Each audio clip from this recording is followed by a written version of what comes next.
कि ये वानर है जिसने इतना बड़ा उत्पात मचाया है। पहले इस बाण को बंधन से मुक्त करो।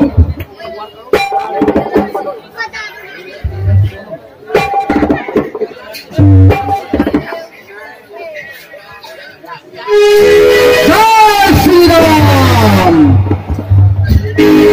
मैं कर सबके सब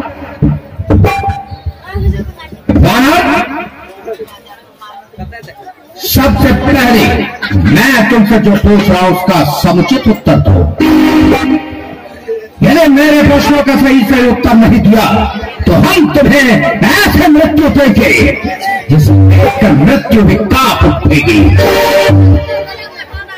लंका में तुम चोरी छिपे प्रवेश करो और यहां चोरी छिपे प्रवेश करना सबसे बड़ा अपराध है और वो अपराध तुमने किया है, इसके लिए तुम्हें मृत्यु दंड ही दिया जाए। लेकिन तुमने मेरे प्रश्नों का उत्तर दिया तो हम तुम्हारे मृत्यु पर विचार करेंगे तो तुम्हें कठिन मौत दी जाए या फिर आसान मृत्यु। बताओ तुम्हें किसने भेजा? किसके कहने से तू लंका आया और इतना बड़ा उत्पात मचाया है? तेरा नाम क्या है? कहां का रहने वाला है? किसका बेटा है? सबसे पहले तो अपना परिचय दे।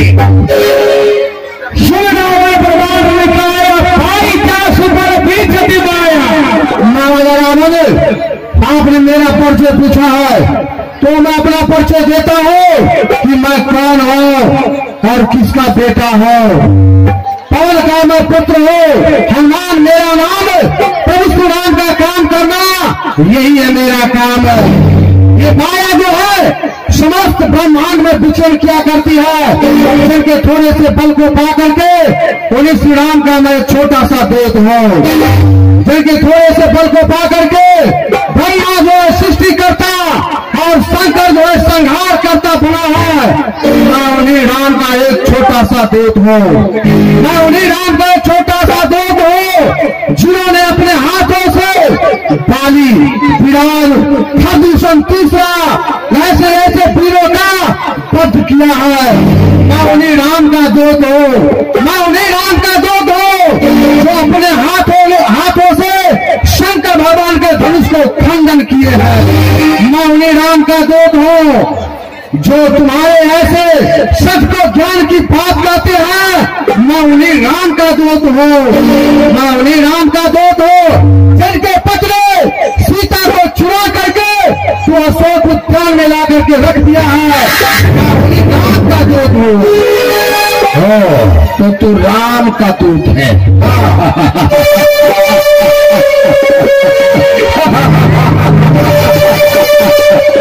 राम का दूत नाम तो ऐसे ले रहा है जैसे कोई बड़ा शक्तिशाली है, कोई बहुत बड़े साम्राज्य का राजा है। एक भिखारी का दूत है, वन में भटकने वाले वनवासी ने तुम्हें भेजा है। ऐसा कहो कि तुम एक भिखारी के दूत हो तो राम तुम्हें यहां भेजा है।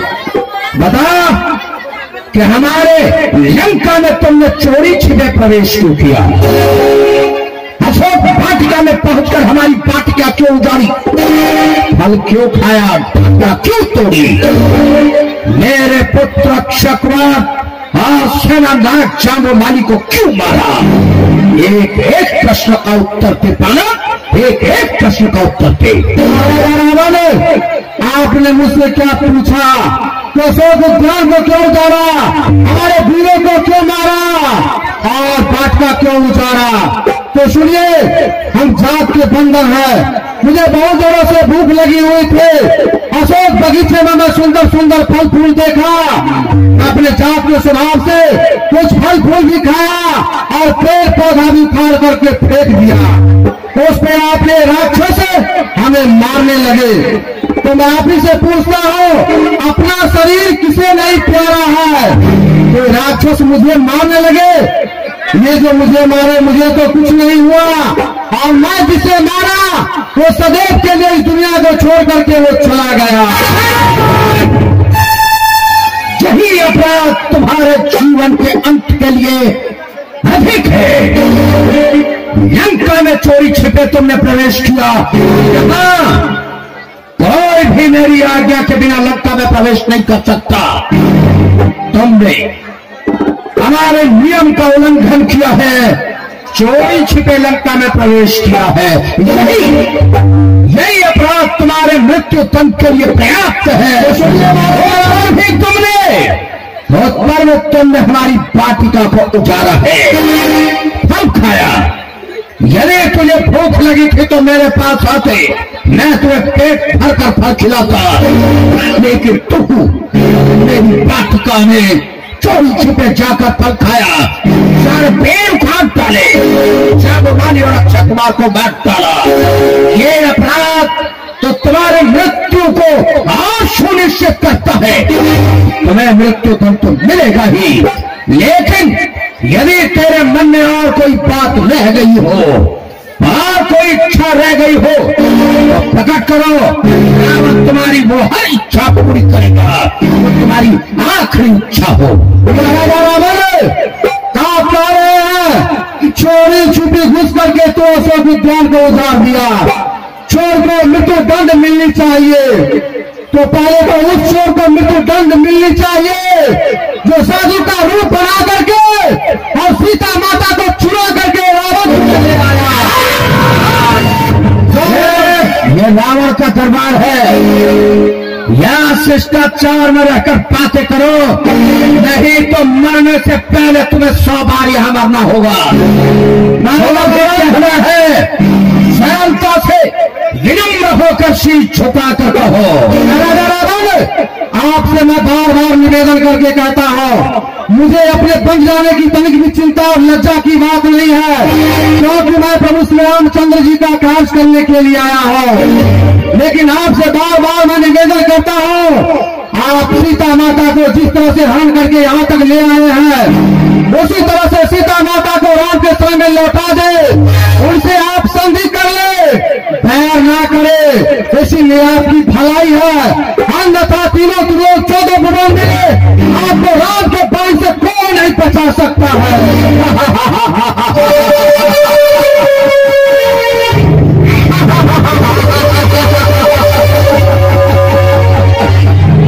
अरे मौत के मुंह में स्वयं तू खड़ा है और रावण को मृत्यु की धमकी देता है।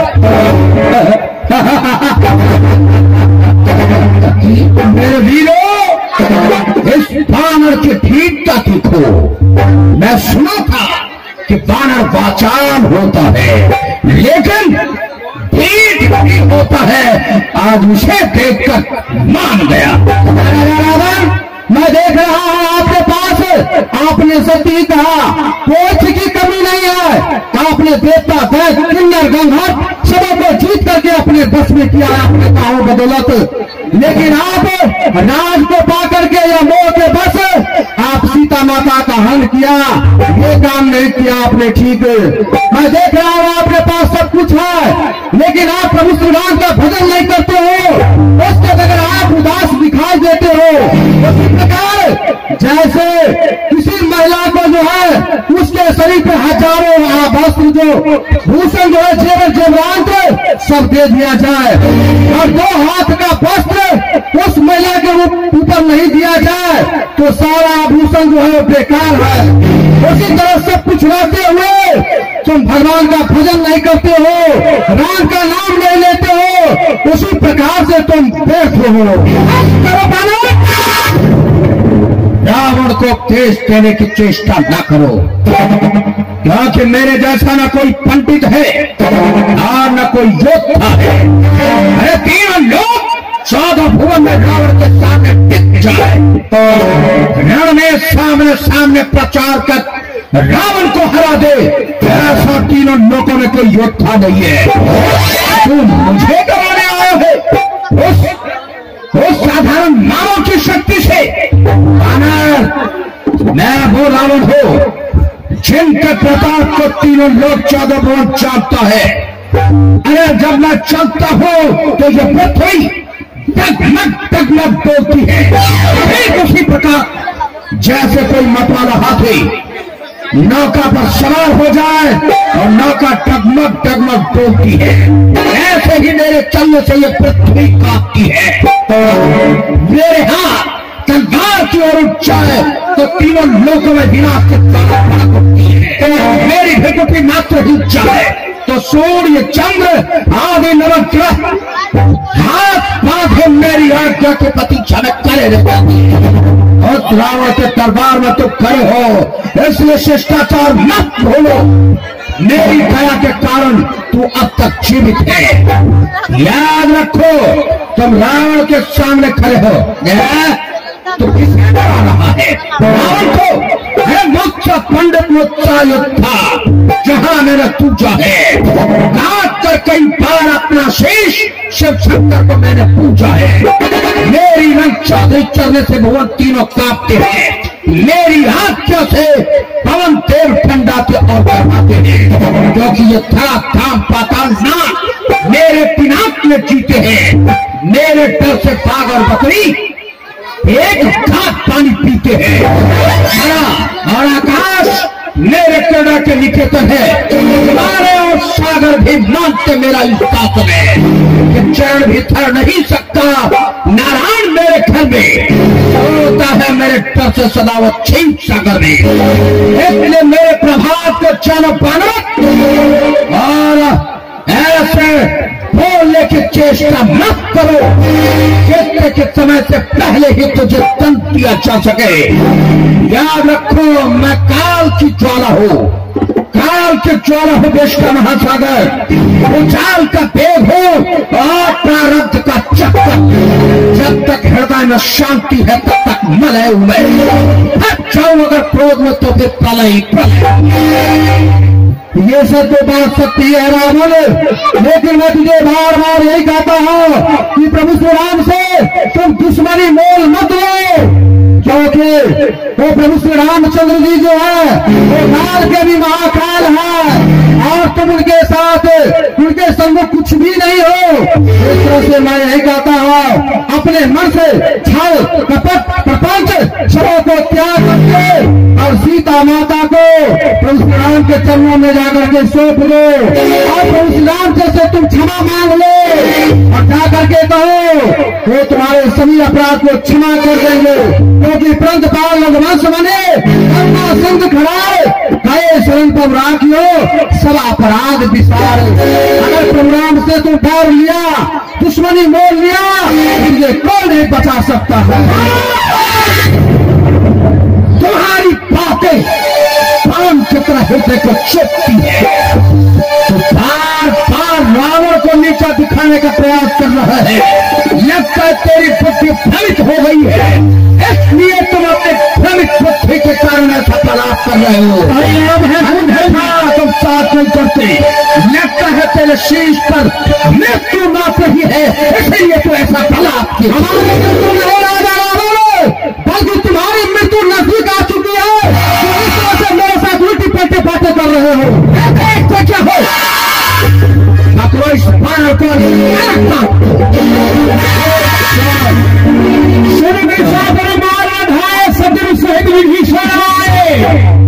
क्षमा हे महाराजा रावण, हे भ्राता रावण, क्षमा अनर्थ न करे, नीति विरोध न मारिए भूता।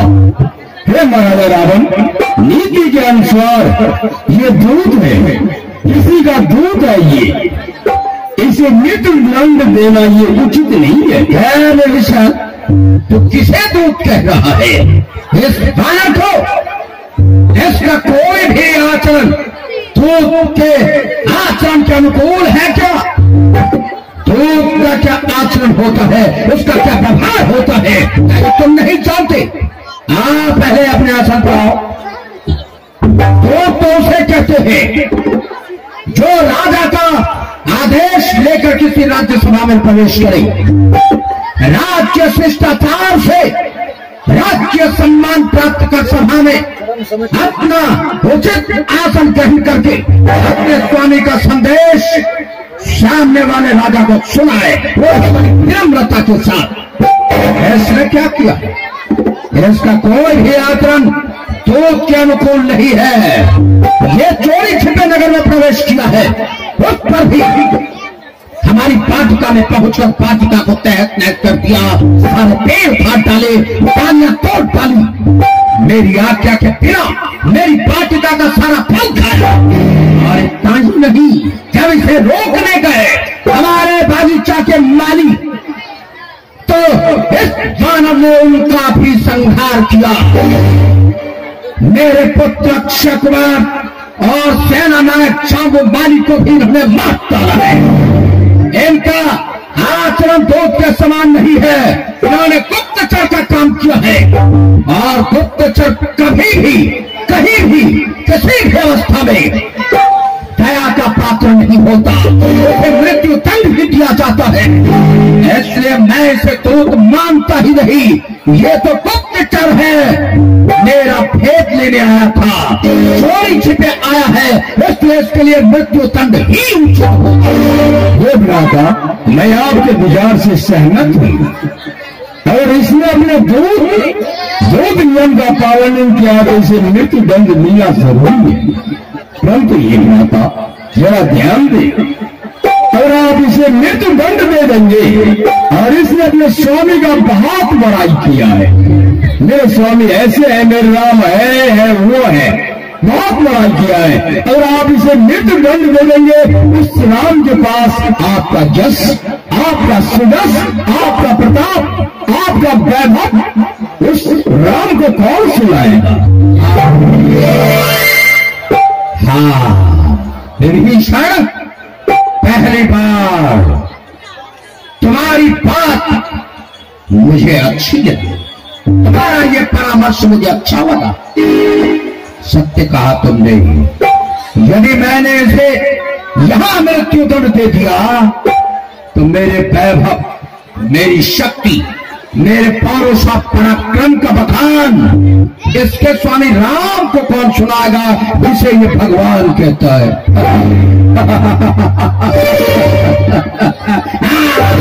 इसे मृत्यु तक नहीं दूंगा, क्योंकि राम को जाकर ये मेरा वैभव सुनाएगा, मेरे यश का गुणगान सुनाएगा, इसलिए इसे जीवित रखूंगा। लेकिन बिना दंड दिए इसे यहां से जीवित छोड़ देना भी उचित नहीं है। इसलिए कहीं भी किसी भी राज्य सभा में कोई दूत जब अशिष्टता करता है तो उसके लिए कई प्रकार के दंड का प्रावधान है। जैसे उस दूत के सिर का बाल मूट देना, बाल काटकर उसकी आधी मूछ काटकर पूरे मुख पर कालिक मलकर गधा पर बिठाकर पूरे नगर में घुमाकर छोड़ देना। क्या मैं इसे ये दंड दूं? नहीं, क्योंकि इससे वानर के ऊपर क्या फर्क पड़ेगा? अरे इसका बाल काटो, मुख पर कालिक मलो, या चूना से पोत दो, गधा पर बिठाओ या घोड़ा पर बिठाओ, इसे क्या अंतर? अरे ये तो लज्जाहीन जाति है जो कमरों के धुन पर नाच कर अपने स्वामी का प्रतिपाल करता है, नगर नगर में नाच दिखाकर स्वामी के लिए धन इकट्ठा करता है। लज्जा को त्याग कर भी ऐसे वानर को इस ढंग से क्या फर्क पड़ने वाला है? कोई फर्क नहीं पड़ेगा। तो फिर दूसरा दंड है कि दूत को अंग भंग कर दिया जाए, उसका कोई अंग काट दिया जाए। हमें के किस अंग को काट दे? क्या वानर के कान काट दे? ना, कान काटने से कोई फर्क पड़ने वाला नहीं है। तो फिर क्या हम इसकी नाक काट दे? अरे नाक काटने से भी क्या अंतर होगा? क्योंकि बंदर का मुंह और नाक कहां होता है इसका पता ही नहीं चलता। इसलिए हम इसके नाक में नहीं काटेंगे। यदि गला काटते हैं तब तो मर जाएगा। हाथ पांव काटूंगा तो सागर पार नहीं जा पाएगा। फिर ऐसा कौन सा अंग काटूं जिससे कि ये सागर पार नहीं जा पाए? अरे ये पूंछ हिला रहा है। ये पूछ हिला रहा है, और बंदरों की ममता उसके पूछ पर सबसे अधिक होती है। तो क्यों ना हम इसकी पूछ काट दें। बिना पूछ का बानर अपने स्वामी के पास जाएगा, स्वामी के सामने दीनहीन की तरह पड़ा रहेगा और पलट कर पूछ देखेगा। एक बार स्वामी का मुंह देखेगा और दीनहीन के तरह मुंह बनाए खड़ा रहेगा, उसका स्वामी भी कुछ नहीं कर पाएगा। ठीक होगा इस बार की पूछ ही काटती जाए और इस बानर के पूछ काट दो। रुक जाओ, पूछ काट दोगे तो भी ये मर जाएगा। यदि पूछ काट दिया तो इसके शरीर का सारा रक्त बह जाएगा और ये सागर पार करने से पहले ही मर जाएगा। फिर मेरा प्रताप, मेरा प्रभाव राम को कौन सुनाएगा। इसलिए इसके पूछ काटो मत, आग लगा दो। आग लगाने से पूछ जलने से ये मरेगा नहीं, फिर पिलाएगा, कूदेगा, बांधेगा, मरेगा नहीं। यही ठीक रहेगा। इसके पूछ में आग लगाओ। लंका में जितने फटे पुराने वस्त्र हैं इस बानर की पूछ पर लपेटो, उस पर घी और तिल डालकर पूछ में आग लगा दो और इस बानर के गले में रस्सी बांधकर नगर के गली कूचों से घुमाओ, ताकि जलती हुई पूछ के कारण यह बानर बिलखे, कूदे, चिल्कारियां मारे और हमारे निशाचर के बच्चे कूदते हुए बानर किलकारी मारते हुए इस बानर को देखकर अत्यंत प्रसन्न हो और तालियां पीटे। ले जाओ, इस बानर की पूंछ में आग लगा दो, इस बानर की पूंछ चला दो।